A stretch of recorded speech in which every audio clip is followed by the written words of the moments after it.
اعوذ باللہ من الشیطان الرجیم، بسم اللہ الرحمن الرحیم۔ السلام علیکم ورحمۃ اللہ وبرکاتہ۔ اسلامی کوثر چینل میں تمام بہن بھائیوں کو خوش آمدید کرتی ہوں اور امید کرتی ہوں کہ آپ سب خیریت سے ہوں گے۔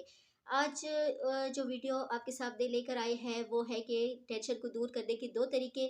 تو چلیے دیکھتے ہیں کہ طارق مسعود صاحب، مفتی طارق مسعود صاحب اس کے بارے میں کیا کہہ رہے ہیں۔ تو چلیے ملاحظہ کرتے ہیں آج کی ویڈیو۔ کہ وَعْلَمْ أَنَّ مَا أَصَابَكَ لَمْ يَكُنْ لِيُخْطِئَكَ، ٹینشن ختم کرنے کے 2 طریقے نبی نے بتا دیے یہاں پہ۔ ایک تو عمل صحیح کر لو تو ٹینشن میں اللہ آپ کے ساتھ ہوگا۔ دوسرا طریقہ تقدیر پر ایمان۔ فرمایا ان ما اصابک، جو مصیبت تمہیں پہنچی ہے، یعنی مطلب حدیث کا یہ کہ تمہاری حماقتوں سے نہیں۔ بھائی آپ صحیح سب کچھ صحیح کر رہے ہو تو پھر بھی اللہ کی طرف سے آزمائشیں آ جاتی ہیں۔ تو لم یکن لیخطئک، یقین کر لو یہ لازمی پہنچنی تھی، یہ تم سے خطا ہو ہی نہیں سکتی تھی۔ تو جب ایک کام لازمی ہونا ہی تھا تو اس میں ٹینشن کس بات کی؟ ابے کیا ہو گیا بھائی، جب ایک کام ہونا ہی ہے، نہ ہونے کا تو سوال ہی پیدا نہیں ہوتا، تو بھی ٹینشن کس بات؟ یہ تو ہونا تھا، یہ تو ہوگا، یہ تو ہوگا بھائی۔ لیکن چونکہ ہمیں ٹینشن سے پہلے نہیں پتا ہوتا کہ کیا ہوگا، تو ہم اسباب اختیار کرتے ہیں۔ پورے کامیابی کے اسباب اختیار کرے پھر بھی نہیں ہوا، بھائی یہ تو اللہ نے ایسے ہی لکھا ہوا تھا۔ غزوہ احد میں 70 صحابہ شہید ہو گئے۔ کتنی بڑی ٹینشن صحابہ کے لیے، کتنی بڑی ٹینشن۔ تو اللہ نے کیا فرمایا؟ کوئی ٹینشن کی بات نہیں ہے، یہ شکست بھی مقدر میں لکھی ہوئی تھی اور یہ شہادتیں بھی مقدر میں لکھی ہوئی تھی، کوئی ٹینشن کی بات نہیں ہے۔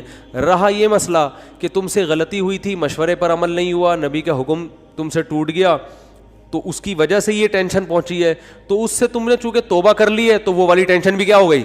ختم۔ آخرت کا نقصان کا خطرہ تھا کہ نبی کے جو حکم دیا تھا گھاٹی پہ رہنا ہے، تو وہ توبہ سے معاف ہو گیا۔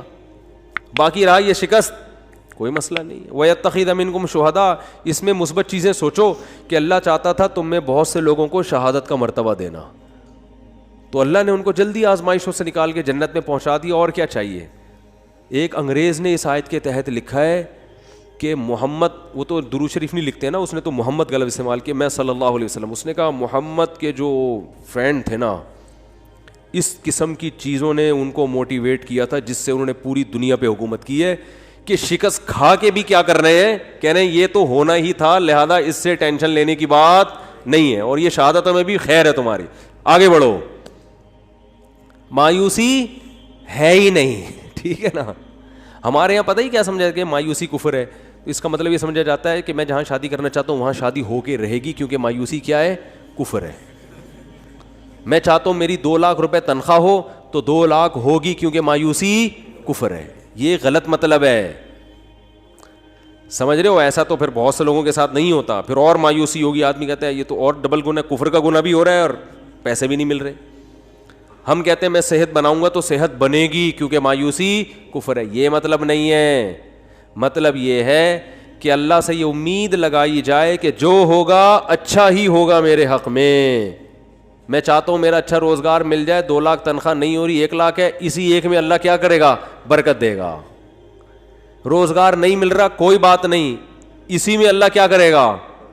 برکت دے گا۔ نہ ملنے میں بڑے فائدے ہیں، روزگار نہ ملنے سے ٹینشن ہوگی، ٹینشن میں اللہ یاد آئے گا، اللہ سے دعائیں مانگو گے، اس ٹینشن میں گناہ معاف ہوں گے، برداشت کی قوت پیدا ہوگی۔ بعض دفعہ زیادہ کھانے سے بھی مسئلے خراب ہو جاتے ہیں، پیٹ بھرے ہوئے ہوتے ہیں تو الٹے خیالات آنا شروع ہو جاتے ہیں انسان کو۔ ایوب علیہ السلام پریشان تھے نا بیماریوں میں، مایوس نہیں ہوئے، اس لیے کہ ان کو پتا تھا یہ میرے لیے کیا ہے؟ بہتر ہے۔ کتنا بہتر کہ قرآن میں آخری نبی پر آیت نازل ہوئی ہے، نعم العبد، ایوب کیا خوب بندہ تھا، کیسی زبردست بشارت دی اللہ نے۔ اللہ کا کلام غلط نہیں ہو سکتا، اور اللہ نے یہ نہیں کہا کہ ایوب اچھے تھے، نا نا نا نا نا، ایوب امتحان میں کامیاب ہو گئے، نا نا نا، نعمہ تعجب کا صیغہ ہے، گویا اللہ تعجب کر رہے ہیں، یار کیا خوب بندہ تھا۔ اللہ کو تعجب نہیں ہوتا، لیکن اللہ ہم سے ہماری زبان میں بات کر رہے ہیں کہ اگر کوئی ایوب کی قربانی اور اس کے صبر کو دیکھتا تو کہتا ہے بھائی یہ صبر کھوپڑی میں آنے والا نہیں ہے، یہ تو بہت ہی زبردست بندے ہیں اللہ کے، اتنا بڑا کامیابی کا سرٹیفکیٹ ان کو اس بیماری کی وجہ سے ملا۔ اور آج ذرا سی پریشانی آدمی 10 قسم کے, یہ میرے ساتھ ایسا کیوں ہو گیا, میرے ساتھ ایسا کیوں ہو گیا. اور آج کل یونیورسٹیوں میں ہوتا یہ ہے کہ ٹینشنوں میں خدا کا انکار کر دیتے ہیں. پہلے تو یہ تصور نہیں تھا. اب جو نئی نسل آ رہی ہے نا, فون کرتے ہیں مجھے, بتاتے ہیں میرے ساتھ یہ ہوا, میں تو اللہ کو مانتا ہی نہیں. میں کہتا ہوں یار یہ میرے سامنے اتنا جری ہے, عام حالات میں کیا کر رہا ہوگا. تو نہ مانو, اللہ کو آپ کے منوانے کی کوئی ضرورت نہیں ہے. وہ سمجھتے ہیں کہ مجھے ترس آئے گا, ہائے بیچارے کے ساتھ اتنا غلط ہو گیا کہ یہ تو اللہ کو ہی نہیں مان رہا, ہائے ہائے ہائے, یہ تو آ جاؤ میں تمہیں تسلیم. میں کہتا ہوں بھائی تو نہ مان, جس خدا نے تجھے پیدا کیا ہے کم وقت تو اس کی نہیں مان رہا, تو ہماری کیا مانے گا ہے. تو یہ جو ایتھیزم پھیل رہا ہے نا, اور میں نے آپ کو رپورٹ پیش کی تھی نا کہ ایتھیس میں خودکشی کا ریشو زیادہ ہے, کیونکہ ایتھیزم کی طرف جاتا ہے انسان بہت مرتبہ, ہمیشہ نہیں, بہت مرتبہ عدم برداشت کی وجہ سے. تھوڑی سی پریشانی آئی, اللہ کہاں ہے, اللہ میرے مسئلے کیوں نہیں حل کر رہا, تو پھر وہ اللہ ہے. اللہ پر ایمان کا مطلب وہ اللہ ہے, اس کو اللہ مانا جائے, تو اللہ کا مطلب اختیارات اس کے پاس ہے, میرے پاس نہیں ہے. تو اپنے حساب سے آپ کو چلائے گا, وہ آپ کے حساب سے نہیں چلے گا. پھر یہ ایتھیس کہتے ہیں دعائیں قبول نہیں ہوتی, دعائیں قبول نہیں ہوتی. آج کل یہ نوجوان لڑکوں کو بہت ہے, یار میں اتنے دنوں سے دعا مانگ رہا ہوں قبول ہو نہیں رہی. کوئی اللہ نہیں ہے, سب مولویوں نے لوگوں کو بیوقوف بنایا ہوا ہے. ابے جن مولویوں کے تم کہہ رہے ہو بیوقوف بنایا ہوا, وہ تم سے زیادہ دعائیں مانگ رہے ہوتے ہیں. اگر بیوقوف بنایا ہوا ہوتا وہ نہیں مانگتے, تمہیں کو لگایا ہوا ہوتا دعاؤں پہ انہوں نے. لیکن وہ جب دعا مانگتے ہیں ان کو قبولیت سے کوئی سروکار ہوتا ہی نہیں. ان کا مطلب ہوتا ہے اپنی فائل اللہ کی عدالت میں فائل کر دینا, اپنے ڈاکومنٹس اللہ کی عدالت میں جمع کرا دینا. یار تسلی اللہ کو بول دی ہے, اب جو ہوگا صحیح ہوگا. یہ تو اس لیے دعائیں مانگتے ہیں.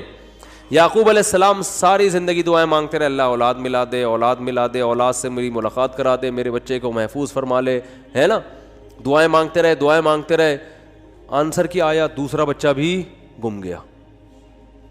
یہی ہوا نا, بنیامین جو دوسرا بیٹا تھا وہ بھی بھائیوں نے یہ کہا کہ وہ بھی.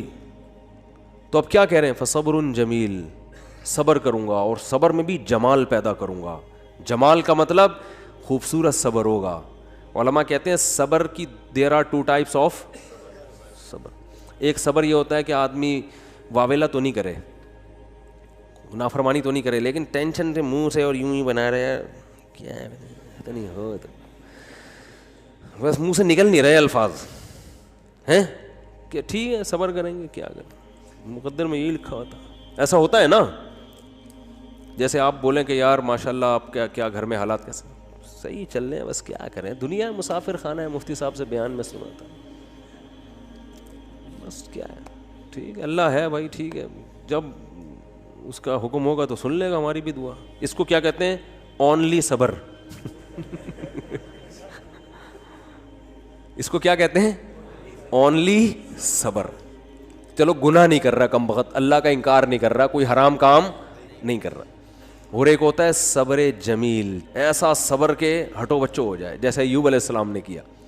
وہ صبر یہ ہوتا ہے کہ ذرہ برابر اپنے ایٹیٹیوڈ سے اور اپنی زبان سے شکایت نہ جھلک رہی ہو. جیسے ہمارے حضرت نے غربت میں فرماتے ہیں کہ جو میں صبر نہیں کرتا تھا کیونکہ مجھے ڈر لگتا تھا گناہ نہ ہو جائے. اللہ کہے گا صبر تو مصیبتوں پہ کیا جاتا ہے, تجھے مصیبت کہاں پہنچی ہوئی ہے, بلکہ میں اپنے آپ کو کیا سمجھتا تھا, بادشاہ ہوں, اس لیے میں لوگوں سے الگ رہتا ہوں. تو اس کو سرے سے مصیبت سمجھ ہی نہیں رہے ہیں, بلکہ کیا کہہ رہے ہیں, صبر جمیل. جی میرے پیارے پیارے حاضر و ناظرین, یہ تھی آج کی ویڈیو. امید کرتی ہوں کہ آج کی ویڈیو آپ کو بے حد پسند آئی ہوگی. اچھی لگی ہے تو اس کو زیادہ سے زیادہ شیئر کیجیے, سبسکرائب کیجیے. ملتے ہیں اگلی اچھی سی ویڈیو میں, تب تک کے لیے جزاک اللہ خیر. اوکے, اللہ حافظ.